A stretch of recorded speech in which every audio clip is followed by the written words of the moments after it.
Praise the Lord. I would like to thank God for giving me this opportunity to speak from His Word. In connection with worship, I would like to turn to Psalm 23, verse 1 to 6. The Lord is my shepherd, I shall not want.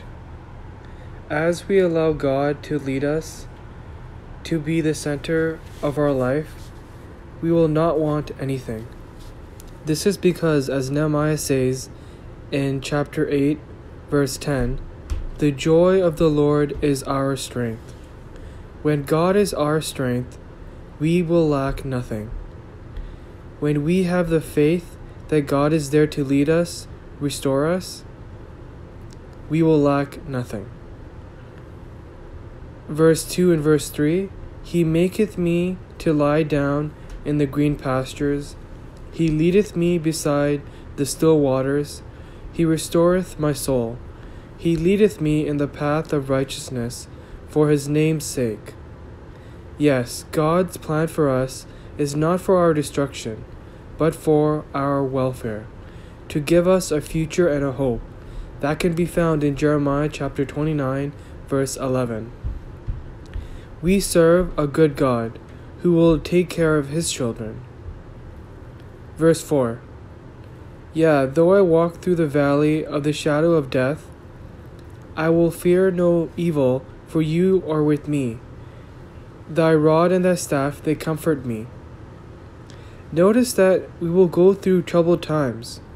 There will be struggles for those of us who are followers of Christ. The Bible does not shy away this aspect of the Christian life. However, we have a promise.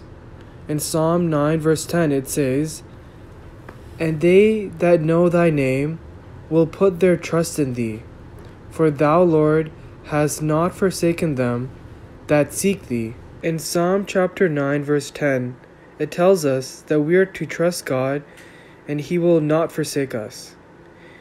Even when we feel as though we are alone, we know God is with us. He will not leave us in the middle of the hardest times of our life. Instead, He carries us through those. I would like to focus on the rod that will comfort us. As the shepherd uses a rod to direct the sheep and protect them, in the same way, God will direct our path.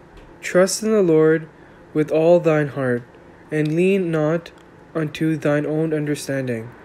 In all thy ways acknowledge Him, and He will direct thy paths. That can be found in Proverbs chapter 3, verse 5 and 6. In those troubled times, we are to trust in God, and He will direct and deliver us. Verse 5, Thou preparest a table before me in the presence of mine enemies. Thou anointest my head with oil, my cup runneth over. We are God's anointed. We are known as His children. Just as David was anointed as king over Israel, we have been made through the precious blood of Christ, the children of God.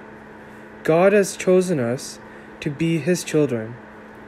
This is clearly stated in 1 Peter chapter 2, verse 9 and 10.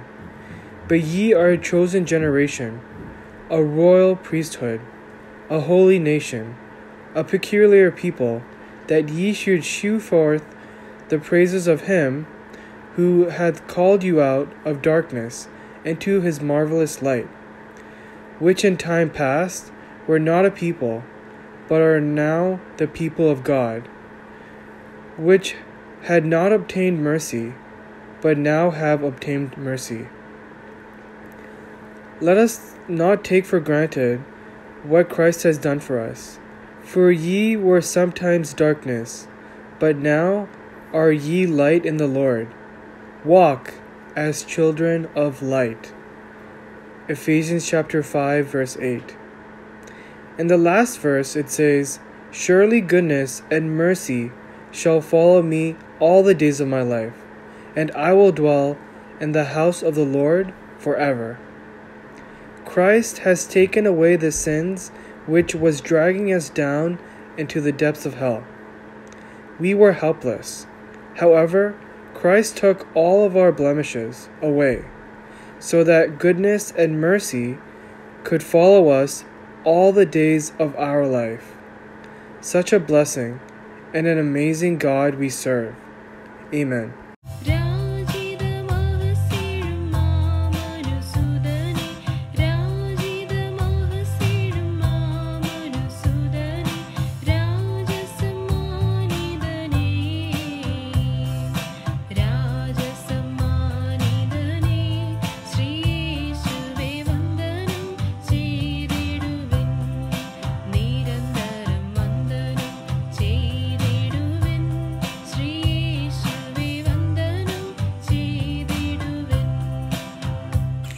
ദൈവനാമം മഹത്വപ്പെടുമാറാകട്ടെ.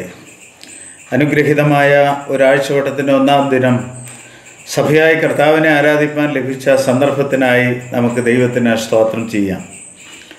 ആരാധനാത്മകമായ ചിന്തയ്ക്ക് ആധാരമായി ആവർത്തന പുസ്തകം 16-ാം അധ്യായം 13 മുതലുള്ള വാക്യങ്ങൾ നമുക്ക് വായിച്ച് കേൾക്കാം.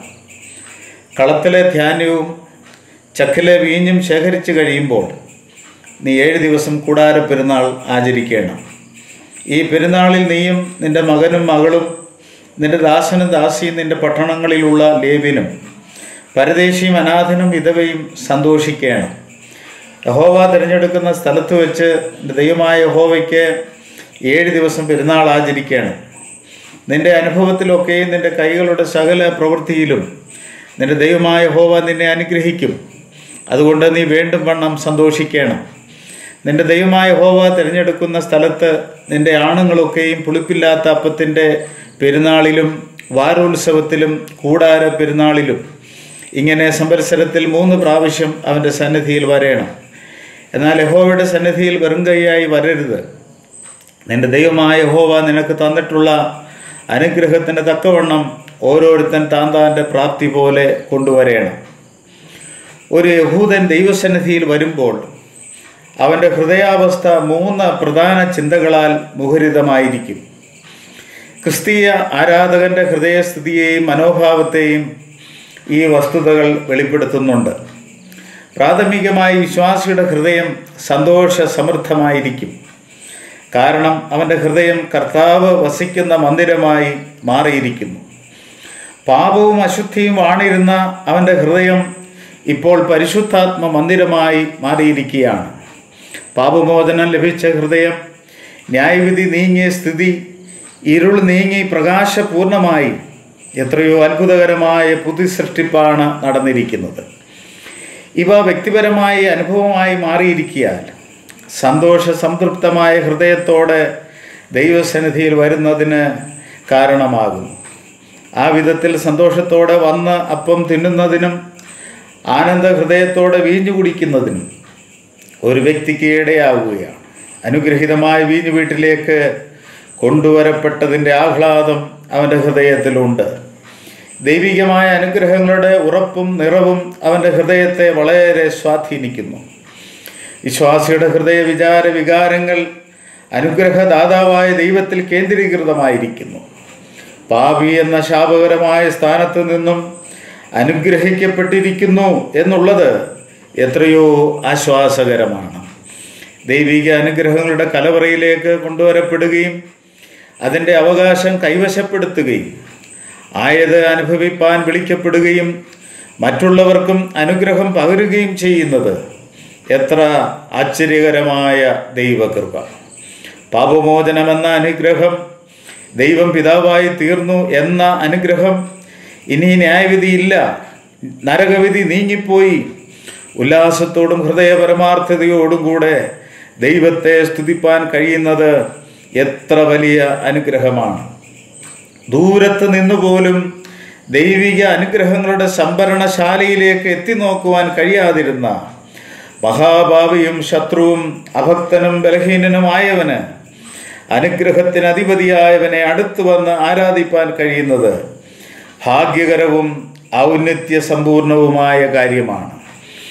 ദൈവം നൽകിയ പ്രാപ്തിക്ക് അനുസരണമായ നിറവ് അവൻ്റെ കൈകളിലുണ്ട്. ദൈവസന്നിധിയിൽ വെറും കൈയായി വരരുത് എന്ന നിർദ്ദേശം ശിരസാ വഹിച്ച് അവൻ ചിലത് കൊണ്ടുവരുന്നു. അർപ്പണത്തിനും കാഴ്ചയായി വയ്ക്കുന്നതിനും ഉള്ള കരുതൽ വിദ്വാൻമാരുടെ പക്കൽ ഉണ്ടായിരുന്നതുപോലെ പാറയിൽ അടിസ്ഥാനമിട്ട ബുദ്ധിമാന്മാരുടെ ഹൃദയത്തിലും മനസ്സിലും വാക്കുകളിലും അവരുടെ ചിന്തകളിലും ദൈവപ്രസാദകരമായ അർപ്പണത്തിനുള്ള കരുതലുകൾ ഉണ്ടാവണം. സ്തോത്രവും സ്തുതിയും ആത്മീയ ആരാധനയും ചിന്തകളും മാത്രമല്ല, തങ്ങൾക്ക് ലഭ്യമായ ഭൗതിക നന്മകളുടെ പാത്രങ്ങളിൽ പകർന്നിരിക്കുന്ന സ്വച്ഛജട മാംസി തൈലവും പൊട്ടിച്ചൊഴിക്കുവാൻ കരുതലുള്ളവരാകണം വിശ്വാസികൾ. ആ വിധത്തിലും കർത്താവിൻ്റെ പാദപീഠം എന്നും സൗരഭ്യ സമ്പൂർണമാകട്ടെ. ദൈവത്തിന് സ്തോത്രം. നമ്മുടെ രാജാവ് ഉന്നതനും ഉയർന്നവനും ശാശ്വതവാസിയും താൻ മാത്രം അമർത്യതയുള്ളവനുമാകയാൽ അവിടുത്തെ മഹത്വത്തിനും അവിടുത്തെ ബഹുമാനത്തിനും ഒക്കെ യോഗ്യമായ കാഴ്ചകളോടുകൂടെ വിശുദ്ധ വസ്ത്രാലങ്കാരത്തോടുകൂടെ ആരാധനയ്ക്കും സൗരഭ്യവാസനയായ യാഗങ്ങളുടെ അർപ്പണത്തിനുമായി നമുക്ക് ആ പൊൻപാദപീഠത്തിൽ അടുത്തു വരാം. ദൈവനാമം ഈ ചിന്തകളാലും മഹത്വപ്പെടുമാറാകട്ടെ. ആമേൻ.